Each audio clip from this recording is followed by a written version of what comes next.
Setelah bisa dibilang sukses dengan 3 line up sebelumnya yaitu Zenfone 4, 5, dan 6, Asus tidak puas sampai di situ saja. Untuk mengisi kekosongan antara Zenfone 4 dan Zenfone 5, Asus menambahkannya dengan smartphone yang akan kita review kali ini. Tanpa lebih lama lagi, langsung saja kita mulai video review dari Asus Zenfone 4S.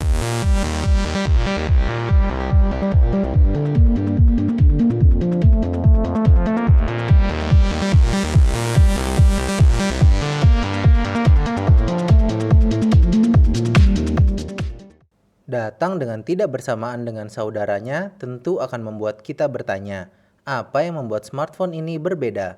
Walau tampilan di box tertulis Zenfone 4, ukuran dari smartphone ini berbeda dengan Zenfone 4. Memiliki layar 4,5 inch menjadikan smartphone ini berada di antara ukuran layar dari smartphone Zenfone 5 dan Zenfone 4. Untuk saat ini harganya berada di sekitar 1,5 juta. Masih dalam kategori terjangkau lah ya. Memiliki desain yang masih senada dengan pendahulunya, dengan dagu metal yang ikonik, tentu hal yang cukup mengembirakan. Karena menurut saya desain ini cukup memberikan kesan premium. Di bagian depan terdapat earpiece, kamera depan beresolusi VGA, logo Asus, LED notifikasi, dan 3 tombol kapasitif yaitu back, home, dan multitask. Sisi kanan terdapat tombol power dan lock dan tombol pengatur volume.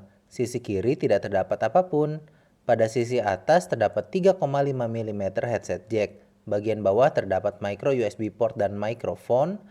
Pada bagian belakang terdapat kamera beresolusi 8 megapiksel, LED flash, logo Asus lagi, logo Intel, dan speaker. Di sisi desain terbilang tidak ada masalah. Penempatan tombol sudah terasa pas dan respon juga terasa enak.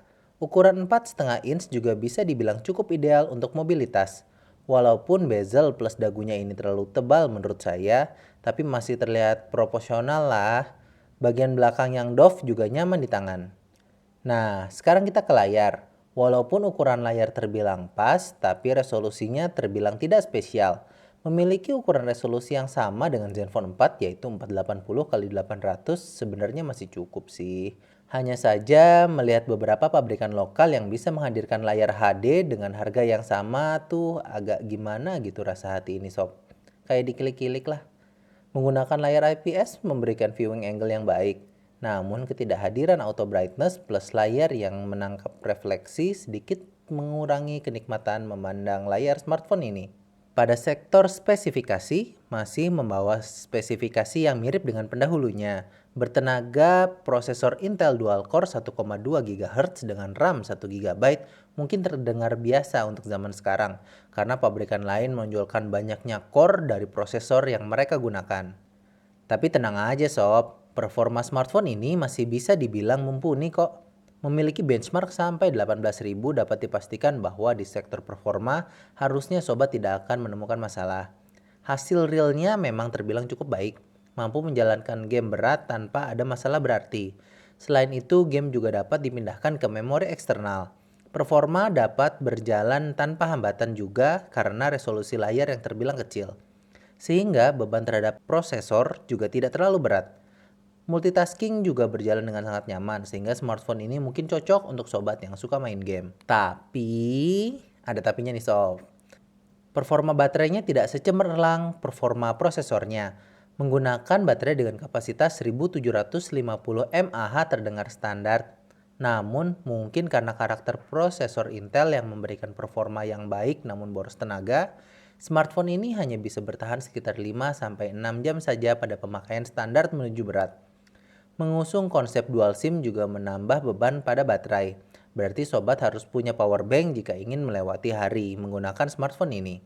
Kalau nggak punya, bisa pinjam teman. Kalau nggak punya teman, ya jadi pacaco lah. Pasukan cari colokan. Berjalan pada Android KitKat 4.4 ditemani dengan Zen UI membuat performa dari smartphone ini cukup snappy dan terlihat bersih. Saya pribadi sangat suka dengan user interface Asus. Menambahkan fitur namun tidak terlalu membebani kinerja smartphone.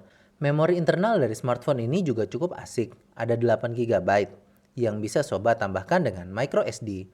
Lega lah lumayan. Ke sektor kamera. Dengan harga 1,5 juta mendapatkan kamera 8 megapiksel mungkin juga terdengar biasa saja. Karena banyak smartphone lokal yang memberikan ukuran megapiksel yang bombastis. Tapi kalau sering nonton Sobat HP pasti tahu. Kalau ukuran megapiksel bukanlah segalanya.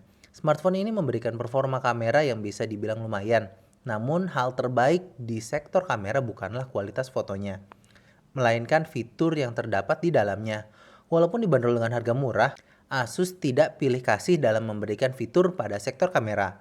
Ada HDR, panorama, depth of field, smart remove, time rewind, dan yang paling saya suka adalah low light dengan teknologi pixel masternya. Nggak tanggung-tanggung kan sob? Tapi kalau pakai low light jadi turun ya sob, resolusinya jadi 3 megapiksel.